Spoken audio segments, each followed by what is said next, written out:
Good morning, guys. Welcome back to my channel once again. And today we will be covering chapter number 18, which is grievance handling and redressal. Okay, so this is gonna be an easy chapter. Mainly जो तुम्हारा question आता है वो case study kind of thing आता है. And अगर इतना question paper difficult नहीं बनाना चाहेंगे डीयू वाले, तो तुम्हें वो बहुत ही डायरेक्ट क्वेश्चन दे सकते हैं as to what is the difference between complain versus grievance. तो ये दो वर्ड्स क्या होते हैं, हम एट ए स्टूडेंट लेवल बहुत ही ज्यादा कंफ्यूज हो जाते हैं and these terms are used interchangeably. तो इस चीज का फायदा उठाते हुए डीयू वाले हमें क्वेश्चंस देते हैं थिंकिंग कि हमें नहीं आता होगा, बट उन्हें बता देना कि हमने रुचि मैम की वीडियोस देखी है एंड ऑफ कोर्स हमें पता है. ठीक है, तो there will be certain procedures that we will be studying in this particular chapter and hence ये थोड़े कॉमन क्वेश्चंस होते हैं जो तुम्हें पता चल जाएंगे कि हाँ ये इस चैप्टर से बिलोंग करते हैं.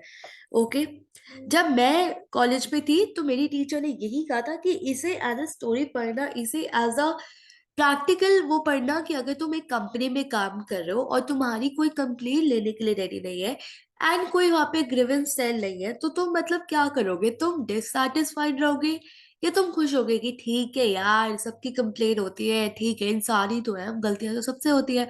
नहीं, हम डिससैटिस्फाइड रहेंगे कि यार हमारी कंप्लेन है, कोई सुनने वाला ही नहीं है. लेट्स से हम कोई रेस्टोरेंट में जाते हैं, हमारा खाना अच्छा नहीं होता एंड वहां का स्टाफ, वहां के मैनेजर सुनने के लिए रेडी नहीं है, तो तुम खुश हो जाते हो, चलो छोड़ो यार, क्या हो गया, शेफ से एक बार खाना गलत बन गया, पिछली बार आई थी तो ठीक था ना. नहीं, तो तुम दुखी हो जाते हो यार, क्या बकवास रेस्टोरेंट है कि यहाँ पे कोई कंप्लेन सुनने वाला ही नहीं है. Okay, now before we move forward, please go and subscribe to my channel. Literally 6,000 लोगों ने मेरी फर्स्ट वीडियो देखी है and तुम लोगों ने सब्सक्राइब भी नहीं किया. This is very bad. Today I'm still stuck at 1.5k subscribers. Please guys, if you watch my videos, I request you to click the subscribe button. It actually takes nothing. Okay, तुम्हारे लिए ये मैं तुमसे पैसे नहीं मांग रही हूँ. ठीक है, एक छोटा सा फेवर मांग रही हूँ. Go and subscribe to my channel. It actually motivates and boost me a lot. Okay, now without wasting time, यहाँ पे मैं फटाफट से बता देती हूँ ये सारे हम टॉपिक्स हैं जो पढ़ने वाले हैं. ठीक है, जैसे मैंने कहा था ये and this this is gonna be important. And ये थोड़ा बहुत ही ज्यादा वो हो जाता है, क्या कहते हैं उसे, लाइक से बहुत बेसिक हो जाता है कि कैसे तुम्हें एक गाइडलाइंस, देखो गाइडलाइंस हमेशा सिखाती है हमें, बट हम एज अ इंडियन स्टूडेंट, हम एज अ बीकॉम स्टूडेंट सब पहले से जानते हैं. और हम अगर सीए के बच्चे हैं तो हम बहुत अच्छे से सब कुछ जानते हैं. ठीक है, हमें गाइडलाइंस मत सिखाओ मैम आप. ठीक है, तो ये टॉपिक थोड़ा सा इग्नोर हो जाता है. नाउ फीचर्स एंड फॉर्म्स, ये हम कहाँ से उठाते हैं? हमेशा इंट्रोडक्शन एंड हम उनसे ही causes and effects kind of thing बना लेते हैं. Now let's move on to the introduction part. Introduction देखते हैं इस चैप्टर में है क्या. देखो, जब मैं बोलती हूँ ग्रीवेंस, ग्रीवेंस एक, तुम इमेजिन कर लो दुखी एम्प्लॉय. मैं क्या पढ़ रही हूँ? एचआरएम. तो मैं किसकी बात करूंगी? कंपनी और उसके एम्प्लॉयज की. ठीक है, कंपनी दुखी नहीं हो सकती because company is a artificial person. दुखी कौन हो सकता है? Employ, right. तो ग्रीवेंस जब भी आता है it refers to the employee dissatisfaction. एक एम्प्लॉय कब दुखी होगा? जब वो सेटिस्फाइड नहीं होगा with the organisation, right, and he feels उसके साथ कुछ इनजस्टिस हो रहा है. तो दो वर्ड यहाँ पे मैंने यूज करे, dissatisfaction and injustice. Okay fine. तो grievance is nothing but employ का दुखी होना, एम्प्लॉय का डिससैटिस्फाइड होना, या उसे ऐसी फीलिंग आना कि उसके साथ काम पे कुछ इनजस्टिस हुआ है, राइट. अब ये होगा कब? कब एक एम्प्लॉय दुखी होता है? when an employee is actually sad or dissatisfied. या तो उसके साथ कुछ हो रहा होगा, या लेट्स से उसे सैलरी कब मिल रही होगी? ठीक है, जितना काम वो डिवोट कर रहा है, कि जितनी हार्डवर्क वो कर रहा है, उसके हिसाब से उसे सैलरी कम मिल रही होगी, या उसके साथ कुछ अभी भी हो रहा होगा, मतलब सैलरी अभी भी कम मिल रही होगी, या अब कुछ हुआ होगा पास्ट में, लेट से उसके किसी कलीग ने उसके ऊपर फॉल्स केस लगा दिया, तो समथिंग दैट इज अनफेयर। ठीक है, मतलब जो नहीं होना चाहिए था, उसकी वजह से क्या हुआ, मेरा एम्प्लॉय दुखी हो गया। ठीक है, सो पढ़ लेते हैं इंट्रोडक्शन में। आई होप अब तुम्हें समझ में आ गया होगा ये ग्रीवेंस की सिचुएशन है, ग्रीवेंस का मतलब क्या है, राइट। तो यहाँ पे जब भी ये चैप्टर सोचो तो तुम कैसे सोचोगे कि मेरा एम्प्लॉय दुखी है। ओके, अब क्यों दुखी है, एम्प्लॉय डिससेटिस्फैक्शन, या तो उसे इनजस्टिस लग रहा होगा, या उसके साथ कुछ बुरा हुआ होगा, right. Something must be happen with him and he must be feeling very unhappy about something. ना what is the meaning of grievance, grievance क्या होता है। देखो, अब क्या हुआ, ये सब चीजें, ये सब यू नो डिससेटिस्फैक्शन जो एक एम्प्लॉय को हो रही है, ये ग्रीवेंस नहीं है। ठीक है, अब क्या हुआ, ये एक कंप्लेंट के फॉर्म में आती है। ठीक है, नाउ देखो क्या हुआ, एक एम्प्लॉय था, ठीक है, उसके कलीग ने उसे फॉल्स केस में फंसा दिया। अब इसने क्या किया, अब इसने मैनेजर को जाके एक चिट्ठा लिखा, कंप्लेन। ठीक है, sir this has happened to me due to which I am feeling stuck in this particular situation and I feel dissatisfied, जिसकी वजह से ये बंदा बहुत ही ज्यादा दुखी है। तो जब ये कंप्लेन एक रिटन फॉर्म में आ गई एंड उसे फॉर्मल कर दिया गया, उसे हम कहते हैं ग्रीवेंस। ठीक है, सो जो मैंने इंट्रोडक्शन में बोला था कि एम्प्लॉय दुखी है, अब एम्प्लॉय दुखी है और उसने एक कंप्लेन फाइल करी है, उसने उसे रिटन फॉर्म में किया है और उसे फॉर्मल बना दिया है, then it is a grievance. Fine, I hope you understood this particular meaning. A written complaint was filed by an employee claiming unfair treatment. उसने उसने मेल में या उसके उसमें रिटन उसमें लिखा लेटर में that this has been done to me which is completely unfair. Okay. Now what are the features, अब आई गेस तुम्हें ग्रीवेंस का मतलब तो समझ में आ गया। फीचर्स क्या होता है, हम हमेशा मीनिंग से एक्सट्रैक्ट करते हैं। First of all, as I mention, discontent or dissatisfaction which is nothing but the unhappy employ, real or imaginary. देखो, जब एम्प्लॉय डिससैटिस्फैक्शन होता है, मतलब it is not because of a valid reason, let's say because of a wrong perception. ठीक है, कभी हो सकता है कि वो अपनी ही दुनिया में सैड हो, राइट, या उसका गलत एटीट्यूड है, या उसकी रॉन्ग इंफॉर्मेशन मिली है उसे कुछ, तो तुम्हें देखना पड़ेगा क्या ये मतलब रियल है भी, जो वो कह रहा है, क्लेम कर रहा है, वो रियल है या बस उसके दिमाग में इमेजिनरी है। Okay, now an employee may have सैटिस, देखो वॉइस्ड और अनवॉइस्ड का मतलब क्या हो गया, एक्सप्रेशन इन सम फॉर्म। ठीक है, discontent is not a grievance. Okay, initially complain करनी पड़ेगी एम्प्लॉय को, चाहे वो ओरल हो या रिटन हो। ओके, अगर इसे अच्छे से नहीं देखा गया, जब एम्प्लॉय को लगेगा कि इनजस्टिस हुआ है, राइट, एंड देन ये डिसकंटेंट हमारा ग्रीवेंस का शेप लेगा। तो वॉइस और अनवॉइस में मैंने क्या देखा कि आखिर एम्प्लॉय आगे आगे एक स्टेप आगे बढ़ के क्या उसने वो कंप्लेन करी है, क्या उसने वो रिटन में करी है या ओरली भी करी है। Okay, I will tell you a real scenario. There are few employees who actually never take a step and come forward to actually complain about their colleague, thinking कि उसे बुरा लगेगा या समथिंग, कि यार छोड़ो ना। ठीक है, तो this is a kind of an attitude जो ऑर्गेनाइजेशन में देखा जाता है। तो we need to see grievance जब ही होगा जब वो वॉइस्ड होगा। ओके, मतलब जब तुमने उसके बारे में कंप्लेन करी होगी, right. Now perceive non fulfilment of expectations. देखो, अगर मैं ब्रॉडली बात करूं, नॉन किसी की एक्सपेक्टेशंस अगर फुलफिल नहीं हुई है तो भी वो डिससैटिस्फैक्शन में कन्वर्ट हो सकती है. It can be with any aspect of the organization. Okay. तो फीचर्स ऑफ ग्रीवेंस में अगर हम देखें तो बहुत ही एक बेसिक था कि ये बंदा है, ये खुश नहीं है, ठीक है, इसे किसी भी तरह का डिसकंटेंट या डिससैटिस्फैक्शन हो सकता है. अब इसका रियल होना जरूरी है, अपनी ही दुनिया में रहना नहीं जरूरी. आगे आके तुम्हें बोलना पड़ेगा, तुम्हारे मन से कोई बात छीन नहीं सकता. एंड ये sometimes it is actually due to the expectation. मैंने सोचा था बिग फोर में जाके मेरा वर्क कल्चर बहुत अच्छा होगा, वर्क लाइफ बैलेंस होगा, बट ऐसा कुछ भी नहीं हुआ, ठीक है, due to the expectations, right. Now, what are the forms of grievance? There are three forms of grievance which we will be studying. ये as a 3 to 4 मार्कर आ जाता है. तो तुम्हें क्या लिखना होगा, सिर्फ एक हेडिंग देनी होगी, फॉर्म्स ऑफ ग्रीवेंस, उसके आगे 1 name and then 2 lines, second 2 lines. Fine. Now the first is the factual. Factual क्या होता है? When legitimate needs of an employee remain unfulfilled. तो इसमें एक वर्ड है legitimate.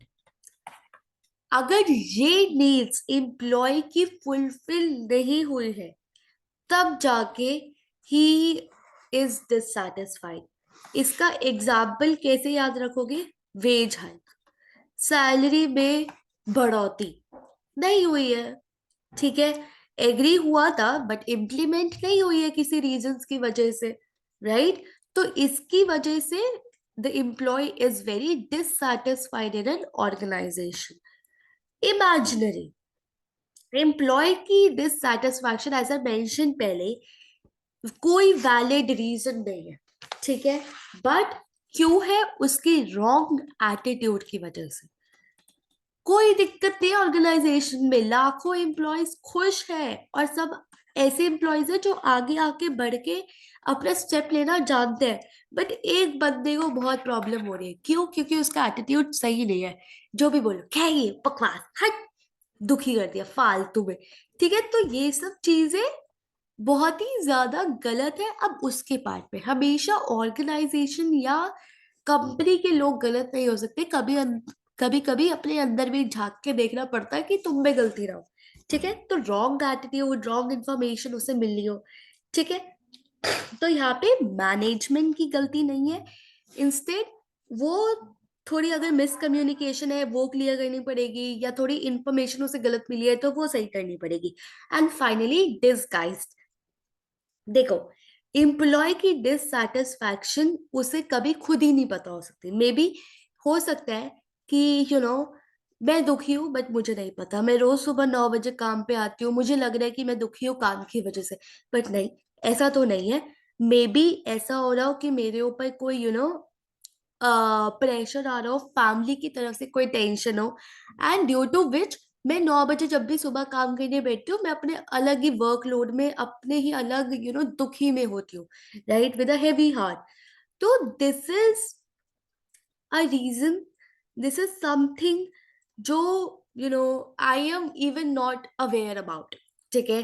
अब मुझे देखो, एज अ मेंशन, ये एम्प्लॉय है, इसकी 2 लाइफ होती है. एक होती है पर्सनल लाइफ जहाँ पे उसकी फैमिली एग्जिस्ट कर रही है, और एक होती है कंपनी की लाइफ, ठीक है. ड्यू टू दीज टेंशंस वो यहाँ पे खुश नहीं है. तो this is a sort of disguised. What is the difference between a complaint versus grievance? Now, see, this is not very important. ये मैंने तुम्हें सिर्फ उस टाइम हुक करने के लिए बोला था कि तुम सुन लो, क्योंकि तुम्हारे दिमाग में भी कभी कभी आ जाता है कि यार कंप्लेन और ग्रीवेंस का मतलब क्या है, ठीक है. Complaint against anything is not a grievance. Fine. अगर तुमने किसी के भी अगेंस्ट कंप्लेन कर दी वो ग्रीवेंस में नहीं हो जाएगा, ठीक है. As far as management concern होते हैं कि किसी की राइट वायलेट हो रही है, देर इज नो ग्रीवेंस. तो लेट्स से तुमने किसी की कंप्लेन करी एंड वो फॉल्स कंप्लेंट थी, वो ग्रीवेंस कन्वर्ट नहीं होती. ग्रीवेंस कब बनेगी? जब किसी की राइट वायलेट होगी. फाइन। लेट्स से मैंने आज कंप्लेन करी अपनी पर्सनल ट्रबल्स के बारे में कि यार सुपरवाइजर मुझे ढंग से नहीं सुन रहा, कोई मुझे हेल्प नहीं कर रहा, राइट? तो ये हो गई तुम्हारे फेलो वर्कर्स के अगेंस्ट। ये सब कंप्लेन ग्रीवेंस का कब शेप लेगी? जब मैनेजमेंट इन्वॉल्व हो जाएगा, right? Let's say you complain against management कि बस तुमने कंप्लेन कर दी, हवा में कर दी कि भैया वायलेशन हुआ है पास्ट प्रैक्टिसेस में, राइट? तो ये सब चीजें तुम्हें अच्छे से हैंडल करना पड़ेगा। अब देखो, तुम्हें हो सकता है कि तुम्हें कुछ समझ में ना आए हो, तो अब थोड़ा हम लॉजिकली समझते हैं। लेट्स से तुम गए कंप्लेन करने, ठीक है? तुमने किसी के बारे में हवा में कंप्लेन कर दी, फाइन। इसमें कि भैया कोई मुझे सुन नहीं रहा, ये है, ठीक है। मैनेजमेंट में सुना और ठीक है, साइड हो गया। अब तुमने एक कंप्लेन करी जहां पे तुमने बोला यार मेरी राइट्स वायलेट हो रही है, ठीक है? तो मैनेजमेंट घुसी, मैनेजमेंट ने कहा चलो हम तुम्हारी कंप्लेन सॉल्व करते हैं, देखते हैं क्या हो गया तुम्हें, ठीक है? फिर जाके मैनेजमेंट इन्वॉल्व हुई और ये क्या बना? Grievance, fine. Now what are the causes? या ये तो ऐसे मजा नहीं आएगा, एक मिनट रुकना, एनिमेशंस लगा लो।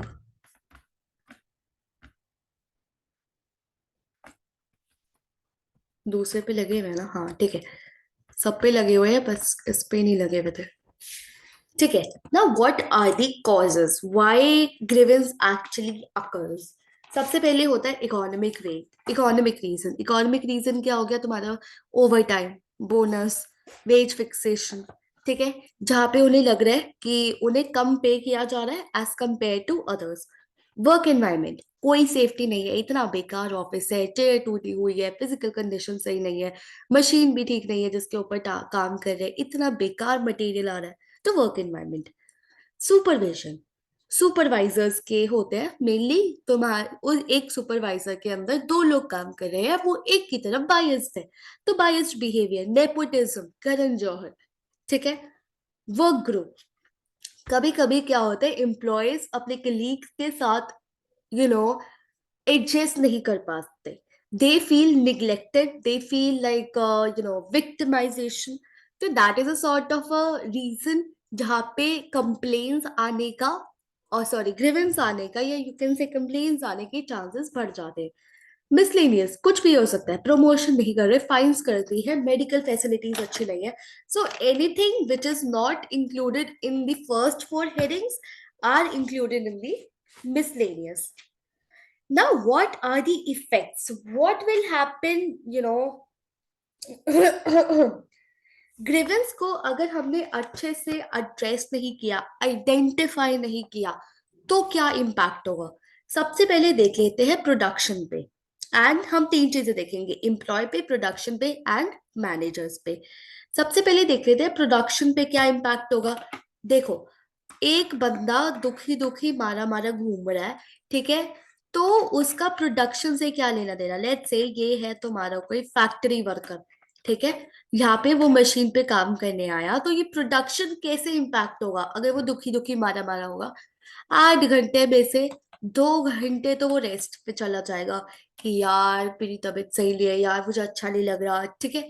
जो 6 घंटे काम करेगा उसमें भी वो अपनी फैमिली प्रॉब्लम्स के बारे में या पर्सनल प्रॉब्लम्स के बारे में या ऐसी चीजें सोच रहा होगा जो उसे और दुखी कर रही होंगी, जिसकी वजह से जहां उसे 8 घंटे काम करना चाहिए था वो सिर्फ 5 घंटे काम कर रहा है।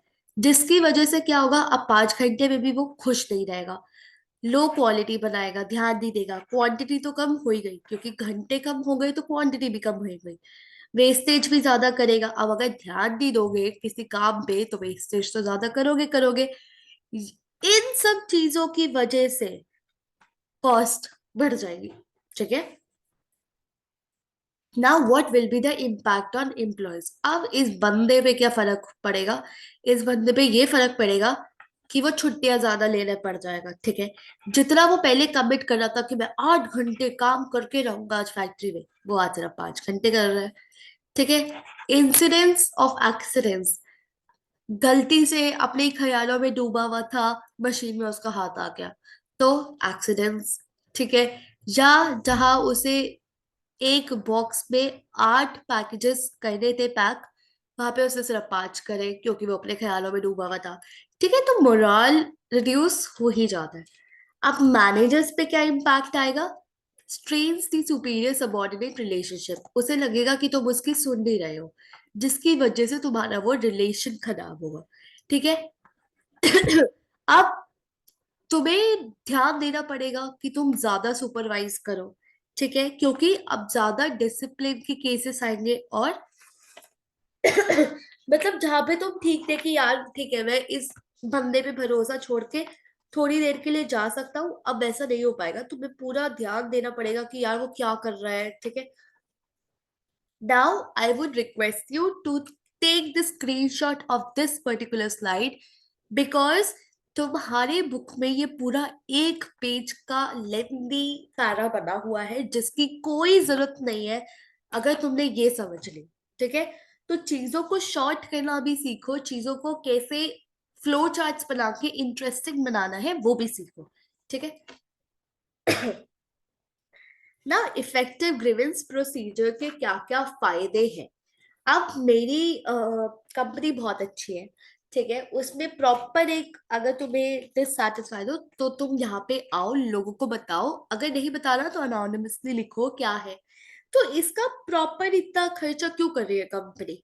ठीक है, क्यों नहीं भाड़वे जाए एम्प्लॉयज, जो करना है करो, मरना मरो। ठीक है, नहीं, ऐसा एटीट्यूड नहीं रख सकते। सो क्या फायदे हैं एक अच्छे प्रोसीजर सेट करने के?